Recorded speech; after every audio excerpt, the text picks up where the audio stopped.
সাধের লাউ বানাইলো মোরে বৈরাগী। বৈরাগী কেন রে? আমি আছি তো। ঢং হচ্ছে ঢং। আই টপিওয়ালা,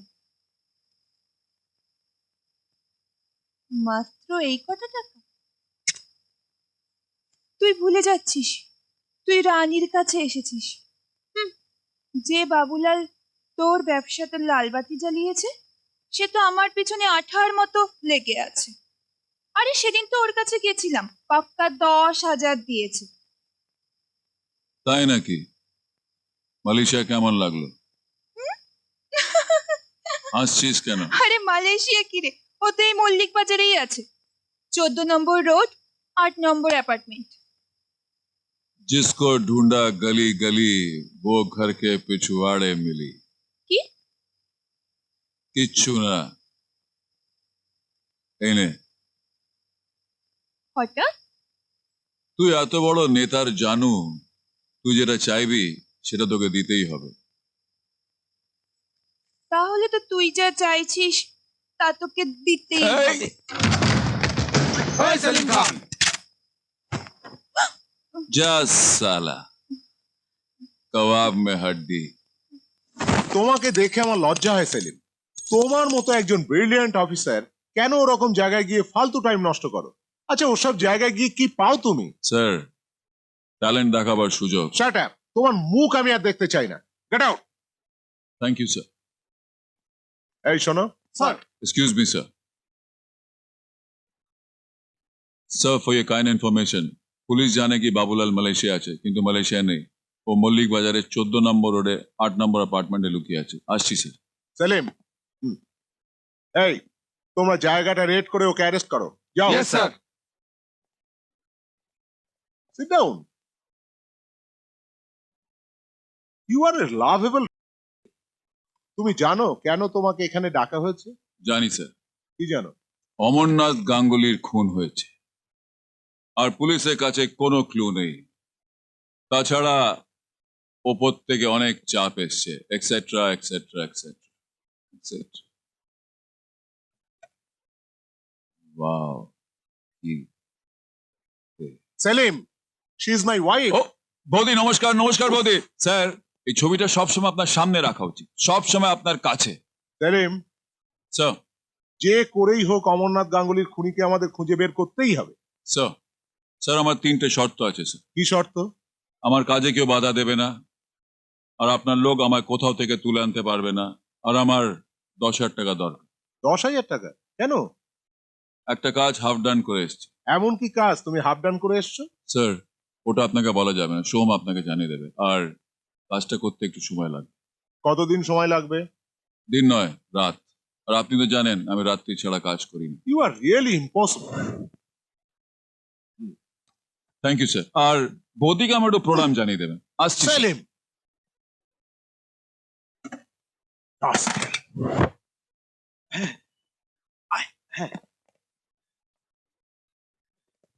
আরে শিবু, কখন এলি তুই? কতদিন পর তোকে দেখলাম বলতো? চেহারাটা করেছিস, কি সুন্দর রাস্তায় দেখতে দেখলে তো হয়েছিস। চিনতেই সেই পারতাম ছোট্টবেলা না। তোকে দেখেছিলাম, মানুষ হ্যাঁ? খবর আরে, দিল, সঙ্গে আরে, সঙ্গে আমি সবাইকে ছুটে চলে বলেছিলাম, এলাম। একদিন এক তুই সেকেন্ডও ঠিকই থাকতে ফিরবি। পারলাম না। তোর তোর মনে মনে আছে আছে মাছের মাছের ঝোল ঝোল আর আর ভাত ভাত? খেতে সেই মুরগি চুরি করে আমরা পাউরুটি খেয়েছিলাম। তুই আগে বল, শিবু এসছে, খবরটা তুই আগে আমাকে দিয়েছিস, সুতরাং তুই আগে বল। তুই আগে বল। তোর বলা হলে তারপর আমি বলবো। শিবু, তুই আগে শুভর কথা শোন, তারপর আমার কথা শুন। ঠিক আছে মানুষ, আগে আমি বলছি। শিবু, চিনতে পারছিস? দেখ দেখ দেখ দেখ দেখ, চিনতে পারছিস? দেখলি, বললাম না চিনতে পারবে না। এত বছর পর গ্রামের বাড়িতে এসছে, আমাদের কথা কি ওর মনে থাকে? কেন মনে থাকবে না? আমরা ওর সঙ্গে একসাথে স্কুলে পড়েছি, কত খেলেছি, আর ওর আমাদের কথা মনে থাকবে না তা হয় নাকি? না রে, ও আমাদের চিনতে পারবে না। পারবে না? না পারবে না। বাজি ধর, ও যদি আমাদের চিনতে পারে তাহলে তুই আমাকে 1,000 টাকা দিবি, ঠিক আছে। আর যদিও আমাদের চিনতে না পারে তাহলে আমি তোকে 1,000 টাকা দেবো। হ্যাঁ। বাজি ধরার কোনো দরকার নেই। তুই মানুষ, আরো হচ্ছে শুভ। দেখলে তো জিও মুড়িয়ার। দেখলি, বললাম না চিনতে পারবে। তুই কখন বললি? মজা করছিলাম। বলছিলাম কি শিবু, ঘরে বসে কি করবি? চল না একটু হ্যাঁ। বাইরে থেকে ঘুরে আসি। চল চল চল। আমি একবার মাকে বলে আসি। কাকিমাই তো বলেছেন তোকে নিয়ে বাইরে যেতে। হ্যাঁ চল চল চল চল। চল চল। স্পেশাল চা টেস্ট কর, এরকম চা পুরো ইন্ডিয়াতে পাবি না। তারপরে বল একদিন কোথায় ছিলি, কি করছিলি? শিবু, ঠাকুর মশাই। চিনতে পারলি? সে কি এত বছর পর আমাদের চিনতে পারলি আর ঠাকুর মশাইকে চিনতে পারলি না? ওনার ছেলের জন্য আমার খুব খারাপ লাগে। সেদিন আমাদের মোটেই উচিত হয়নি ওর সাথে বাজি ধরা। শিবু কি জানতো রামু অত ভীতু? জানলে মোটেই এ বাজি ধরতো না। শিবু তোর মনে আছে সেদিনের কথা? তুই, আমি, শুভ, রামু সব একসাথে ফিরছিলাম স্কুল থেকে। তুই ওকে ভিতু ভিতু বলে খুব খেপাচ্ছিলিস, কিন্তু ও কিছুতেই মানছিল না। তাই তুই ওর সাথে বাজি ধরলি। তুই ভীতু? আমি ভীতু নাই। তুই ভীতু? আমি ভীতু নই। তাহলে শোন, আমি দুপুরবেলা শ্মশানে গিয়ে 3টে লেবু রেখে দিয়ে আসবো, আর তুই রাত্রির 12টার সময় শ্মশান থেকে ওই 3টে লেবু নিয়ে আসবি। তাহলেই বুঝতে পারবো তোর সাহস আছে। তাহলে কি রাজি তো? রাজি। আমি ভয় পাই নাকি? আমরা যেতে বারণ করেছিলাম, কিন্তু তুই রাতে গিয়ে রামুকে ঘুম থেকে ডেকে তুললি। রামু মাঝরাতে শ্মশানে গিয়ে লেবুগুলো দেখতে পায়।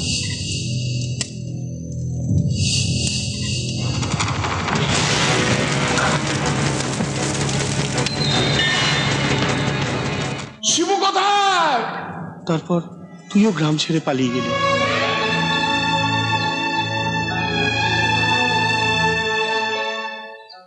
ঠাকুর মশাইয়ের ভাগ্যটাই খারাপ। ছেলেটা তো গেছেই, আর এখন মেয়েটাও মৃত্যুর সাথে লড়াই করছে। ডাক্তার বলেছে হার্টের অপারেশন করতে হবে। 2 লক্ষ টাকার জন্য চিকিৎসাই হচ্ছে না। আর ঠাকুর মশাই বিশ্বাস করে শ্রী রামচন্দ্র এসে ওনাকে টাকা দিয়ে যাবে। কি গো, টাকার ব্যবস্থা হলো? না, হে ভগবান, ওদিকে যে মেয়েটার অবস্থা দিন দিন খারাপের দিকে যাচ্ছে, এখন অপারেশনটা কি করে হবে? চিন্তা করো না, ভগবান শ্রী রামচন্দ্র আছেন। ভক্তের সাহায্যের জন্য অবশ্যই তিনি আমার দুয়ারে এসে হাজির হবেন। শুনছেন? কে?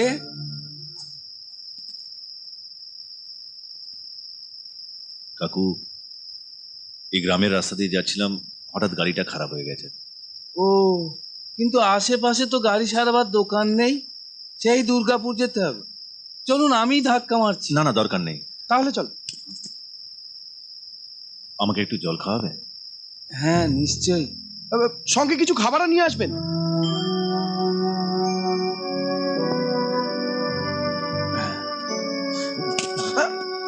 সাহায্য করতে এসছি না খেতে এসছি? কি খিদে পেয়েছে তো?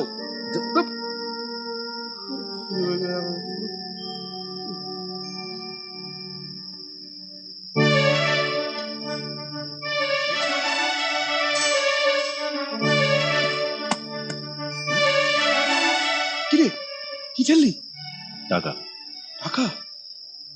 কত? 3 লাখ। 3 লাখ? হ্যাঁ 3 লাখ?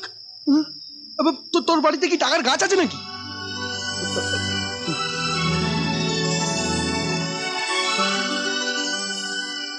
ঘরে ঠাকুরের প্রসাদ ছাড়া কোনো খাবার ছিল না।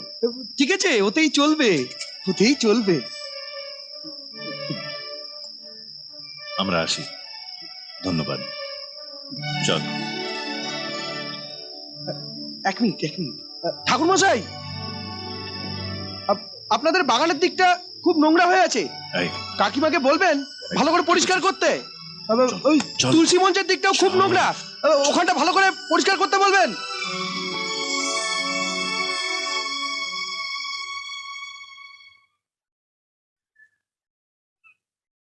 এই শিবু,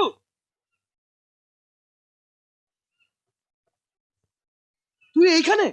একটা ব্রেকিং নিউজ আছে। কাল রাতে ঠাকুর মশাইয়ের বাড়িতে শ্রী রামচন্দ্র আর হনুমান এসেছিলেন। বুঝলি না, তুই হলি শ্রী রামচন্দ্র আর আমি হলাম হনুমান। বুঝলে, আমার কাছে যদি 3 লাখ টাকা থাকতো না, তাহলে আমার 3 পুরুষ বসে খেত। কিরে, চুপ করে আছিস কেন? তুই যা করেছিস না, স্বয়ং ভগবানও তা পারবে না রে। আমি কোনো ভগবান নই, আর তোর মতন একজন সাধারণ মানুষও নই। থ্যাংক গড কি তুই এটা বলিসনি, তুই শিবুই নোস। তুই ঠিকই বলেছিস, আমি শিব নই। কি বলি? হ্যাঁ মানুষ, আসলে